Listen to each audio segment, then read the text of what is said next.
This is NASA's Space Power Facility near Cleveland, Ohio, and it is the world's biggest vacuum chamber.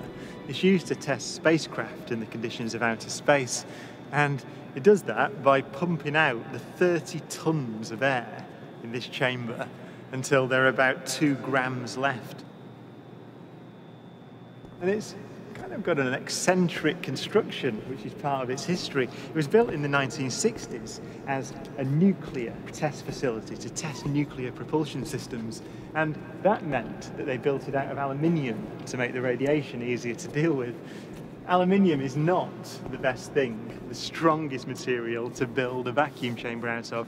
So they built an outer concrete skin, which is part radiation shielding and part an external pressure vessel, so that this thing can take the force that's present on the outside when it's pumped out to the conditions of outer space.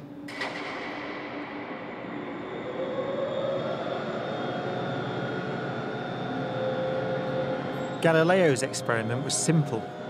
He took a heavy object and a light one and dropped them at the same time to see which fell fastest.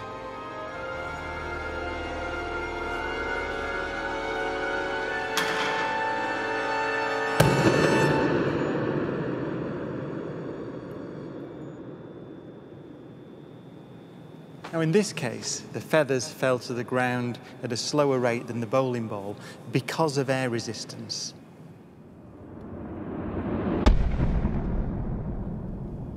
So, in order to see the true nature of gravity, we have to remove the air.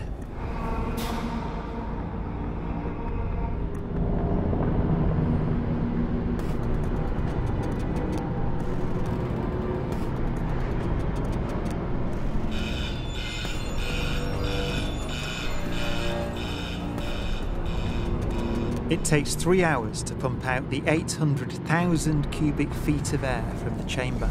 Okay, we dropped 2 millitorr in the last 30 minutes.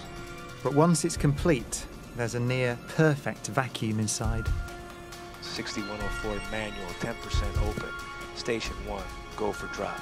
PCB 30-1, pressure set point at 240 psi. We are go for drop. 10, 9, 8, 7, 6, 5, 4. Cameras on. 2, 1. Release.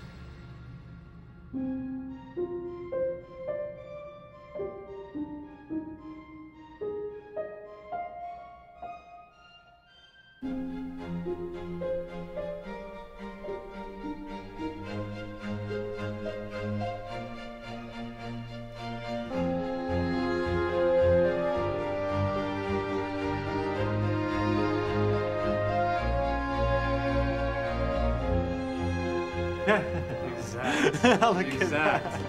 They came down exactly the same. Wow. Look. Watch right there. Look at how they hit right there. Exactly. You're back on the side. Exactly the same. Feathers don't move, nothing. Look at that. That's just brilliant.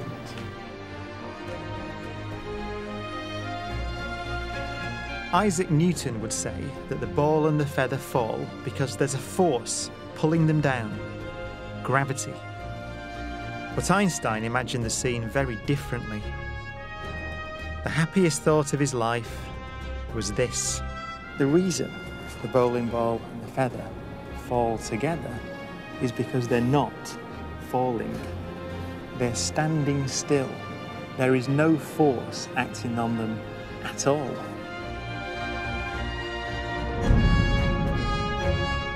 He reasoned that if you couldn't see the background, there'd be no way of knowing that the ball and the feathers were being accelerated towards the Earth. So he concluded they weren't.